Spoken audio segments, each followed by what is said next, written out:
Hi everyone, welcome to another exciting edition of Words, Images, and Worlds.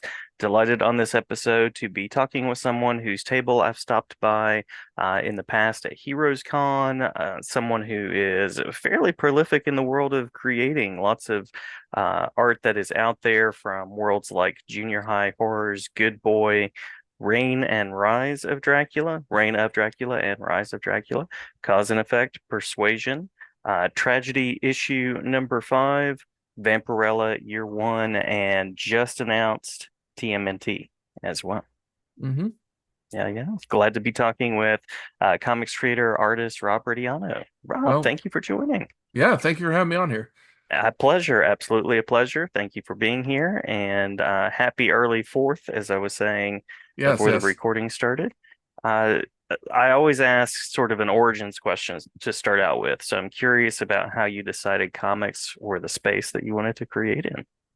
Well, I've told similar stories like this before, but I'll say it again. So basically, I kind of just wanted to work with art ever since I was a kid. It didn't really, I don't know if really what brought my decision to want to do comics specifically, but I do remember a key moment in kindergarten where we had a day where the teacher was going around asking all the kids, like, what do you want to be when you grow up? Some people like, I want to be a chef, I want to be a policeman, the standard stuff. And Mhm, I mhm. remember saying, I want to draw comics. So I knew even at a young age that's what I wanted to do. And I honestly didn't really care what it was, if it was comics or if it was animation or anything like that. I wanted to be able to, I think, contribute to that format. Cool. Yeah. Well, I always like to ask process questions as well. So, any particular methods, approaches that you like to adopt most? Um, well, I mean, it's a constant evolution with my Mm, work and everything. I am, as most artists, I'm my own worst critic. So I'm always trying to figure out ways of like, I know the average person necessarily can't see the quote unquote mistakes, but I can. And so I'm always trying to evolve and be better. And so I will try new techniques, try new styles, sometimes maybe incorporate some of it into my own, sometimes not. But I think it helps keep things fresh and it allows a way to just constantly grow and develop and not become stagnant because I want to I think in any creative field, I don't care if you're an artist like illustration, music, directing, whatever, writing, uh, you have to always evolve and you have to always learn in mhm, order to mhm. better your craft. And that's kind of the way I try to approach it. Yeah, I love that message and love the idea of not being stagnant in what you're doing. Absolutely. Well, curious about as well any particular influences, and that might include people that have been particularly supportive or kind along the way, or just people that you sort of been examining from afar. Well, in terms of like actual artists, my main influences as far as like books go, the three books that really just got me into comics as a kid were specifically Spider-Man, during the John Romita Sr. run, Hmm. X-Men with Claremont and both Jim Lee and Byrne doing the art, and then the original Turtles run, the Kevin Eastman, Peter Laird Mirage books. Um, it evolved over time and like who inspired me as far as like artists go, like, and there's so many, and it's I keep shifting and adding, but there's so many artists that I have gotten to know personally, thankfully, that I'm fortunate enough, and then the ones that I still just admire, but Jim Lee, Adam Hughes, Phil Noto, Jenny Frison, um, just to name a few. Dan Mora as one of the newer artists, I really love his stuff, and I love how it's very like it's clean, it's fluid, but it's almost animated, but it still has a lot of detail to it. He's got an amazing style. So I kind of admire all these different walks of um, creators to kind of help me, and even when it comes to writers too. Fortunate enough to have been able to hang out with Chris Claremont and pick his brain and hear his stories too. And I think that's important to understand even the writing side. I've dabbled a little bit in writing, but not as much as just illustration. And because you want to tell a story, even visually. Hmm. So understanding story and understanding structure and things like that, I think it is beneficial. So yeah, and then of course, if I had to pick like a motivation drive hero, I'd have to say it was, the late Stan Lee. Um, Hmm. he was always a big influence on me. He just growing up in New York, he has a background being Romanian and Jewish. I have a background being Romanian and Jewish, so it's like it's I was able to sort of like feed into it more. Plus, I mean, he has helped with so many other creative talents to create such a huge universe. Hmm. And knowing that he was in his at the end of his 30s into his 40s and he was ready to give it up and call it quits, and his wife was like, look, just do one book the way you want to do it.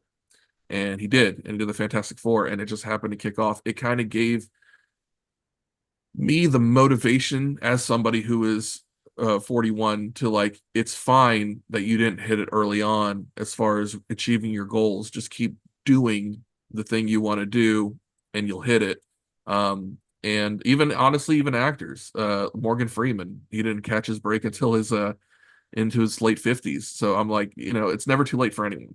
So, and while there have been some amazing creatives that have been lucky enough to get their start at a really young age, there was ones that haven't hit their stride until later. And as long as I keep loving this, I want to keep pursuing it and pushing it. And hopefully it leads into more projects and maybe even other things like continuing on the path of doing voice acting or directing or anything like that. I just want to be in the creative world and contribute. Love it, love it. Very cool. And nice shout outs there. And also a full circle moment for you to come back and get to work on TMNT, since that was something that inspired you as a young person too. Very much so. And that got to be like a wonderful opportunity. I was approached by the folks at Nirvana Comics in Knoxville, Tennessee, who had teamed up with Epicos Comics and then got in touch with IDW to get me on and do an exclusive for the Southern Comics Cartel and everything. And they Grant, who's the owner of Nirvana, I got to chat with him. Was fortunate enough to be able to do an in-store appearance with him and everything, and he knew my love of turtles, and so when the opportunity came to be able to do a cover for Night Watcher issue number 1 coming out in August, um, I was like, absolutely, like Yeah. Turtles, like the 3 books, one of the 3 books I would love to work on, and I'm getting a chance to do it. So now all I have left is Spider-Man and X-Men. So Marvel, Nice. reach out to me. I'd love to do something. That's right. That's right. We'll put the web address at the bottom of the screen. Yeah, So absolutely. absolutely, yeah. Well, very cool that way. And it sounds like you've had some really positive experiences, both some pretty mainstream creations as well as some indie worlds of or indie corners of the world as well. Yeah, it's been an interesting journey in this world. And it's funny too because there are just like with any industry, there's ups and downs, there's drama and politics and everything like that too. I joke at times that I kind of want to write a book called Behind the Table, which talks about the side of conventions that people who just go to visit don't see. But that might be for like a much future project that I do something like that. But it's been a lot of great experiences, some not so great experiences, a lot of lessons that have been positive and negative. Um, but honestly, like I wouldn't trade the journey. I've really enjoyed working in the entertainment industry in this corner of the entertainment industry and getting to know uh certain actors and musicians, other comic artists, things like that too. It seems to be like a similar vein Hmm. between all of entertainment. So it's like when I talk about some of the stuff that I've experienced in comics, they're like, oh, that's not much different than in television, or it's not much different in music. So it's interesting to see that even though we're all kind of in our own little corners of the entertainment world, we're all connected in some way. Love it. Love it. Yeah. Well, it sounds like you have a creative vision, and I've heard many people say that you don't want to kind of say, "Oh, I'm a comics artist. I do this one thing." So I love the fact that you have this sort of creative circle, and that you're part of that, and that journey of just giving back to the community. I really appreciate that as well. Well, it's I think it's about at least for me. I love lore, so that's why I love a lot of video games, books, things like that. And I think it's just the ongoing narrative. It's the story. And in my case, because right now being an illustrator in the comic world, I try to visually tell that story. Hmm. I have this sort of personal goal that I always do with myself that even if I do like a standalone pinup or a print, single image or a cover for that matter, I try to see what kind of story can I tell in that single image. Hmm. Um, Hmm. and rather than it just be like, oh, it's Batman on the page. Yeah, but what's the setting? What is he doing? Like Yeah. is he brooding? Is he hunting down a criminal? Like something. Like I give it a little bit of something, which again, there's some fantastic art out there, but I feel like it should have some substance, and that's what I try to do. Love it. Love it. Well, I know that you have TMNT on the way. Any other projects, collaborations that you'd like to hint at, or anything as far as future works that you'd like to mention and can mention, I should say. Well, the TMNT is the fresh one. That's new. That will be out, I want to say August 12th, I believe. It'll be the weekend before I will actually be in Connecticut for Terrificon, so I'll have it on hand with me at that show if anybody's able to make it up to that show. And also it'll be sold online as well. I believe maybe your local comic shops can grab it too, but you got to have them reach out to IDW in order to grab my cover. It's an homage to Jim Lee's Batman 608, which was actually IDW's call. I had sent them a few thumbnails of like ideas that I had, and they were like, "Oh, we like all of these, but we're not so sure. Maybe you want to save for a later issue, this, that, and the other." And according to my contact, they're like IDW had suggested, "Why don't we do a 608 homage?" And I'm like, Jim Lee, one of my Mount Rushmore artists, absolutely. So I Yeah, hope it did. I hope I did Jim proud. The cover is seemingly getting a lot of positive feedback. So from what I've shared so far, so that's good. Other stuff. The my cover for Rich Davis's third installment in his Dracula series for Reign of Dracula should be coming out later this year. I got to do a cover of Rise of Dracula for him as a Dragon Con exclusive 2 years ago, I want to say. And it's a very interesting take on his world as far as that goes. And then recently at this past Heroes Con, which was Father's Day weekend in June, I had a cover come out for Ryan Kincaid's book Persuasion, issue 5. hmm. Hmm. And I also had a cover come out for a brand new publishing company, Tartan Publishing. Which is spearheaded by Clan McDonald Comics and Marat Michaels and Sajad Shah. Um, and I got to do a cover for their title called Cause and Effect, which is an interesting book because from what they explained to me, it's about this woman who has an amulet and she's a cosplayer, but anything she cosplays as, she actually turns into that character and gains those Cool. powers.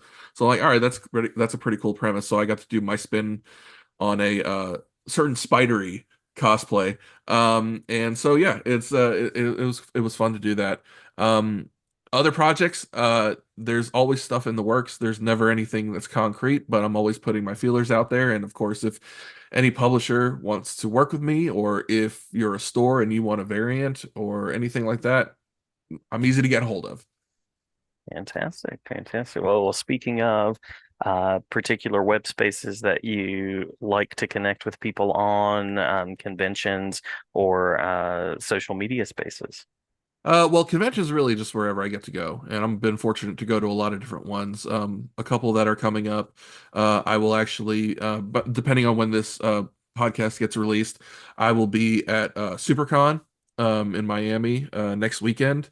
I will then 2 weeks from then. I'm very excited. I'm going to be at San Diego Comic-Con, first time there as an artist. Got to fortunate enough to be there before to just experience the convention, but first Hmm. time there as an artist. So, and I'll be with my management team, the Legacy Studios. They'll be at the booth with other of their clients as well. And then we have Terrificon coming up in August, followed by Dragon Con, which will be Labor Day weekend. I'm trying to get confirmation about NC Comic Con in Durham Hmm. for November, and then New York Comic Con in October, and maybe a few others sprinkled in here and there. Trying to hear about that. If you want to get to me online, Instagram's usually the easiest. It's just my name at Rob Retiano. You can find me on Twitter at, or I guess X, whatever you want to call it. Hmm. You can find me at That Guy Draws.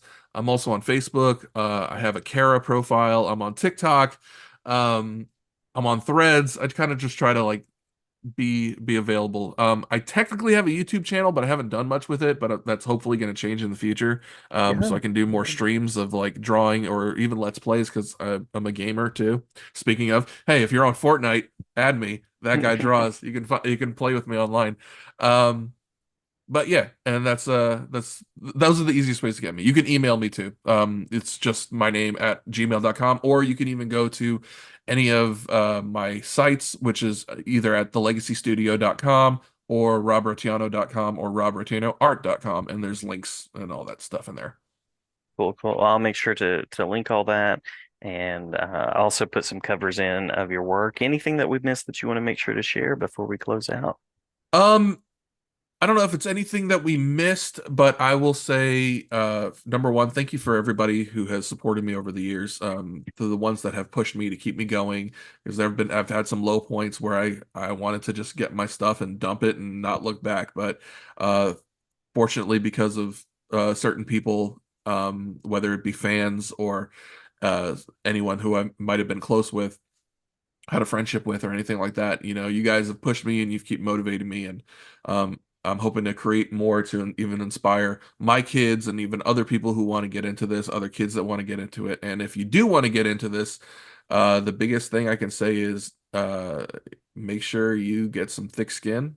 Rejection Yeah, is real, but as long as you love doing it, do it and do it every day. And you know, don't worry about what other people say as long as it's not causing harm and it's bringing you happiness. Push your goals, man. Chase your dreams. love it, love it. Great message. I appreciate the work, and always glad to see your name on a book. So glad to have you back anytime, Rob. Thank you so Anytime. much. Yeah, this is good. And I'd love to come back and talk about whatever. Yeah, We awesome. can really nerd out next time. Sounds good. Sounds good. All right. We will definitely do that. And many thanks again. All right, thank you guys. Take care.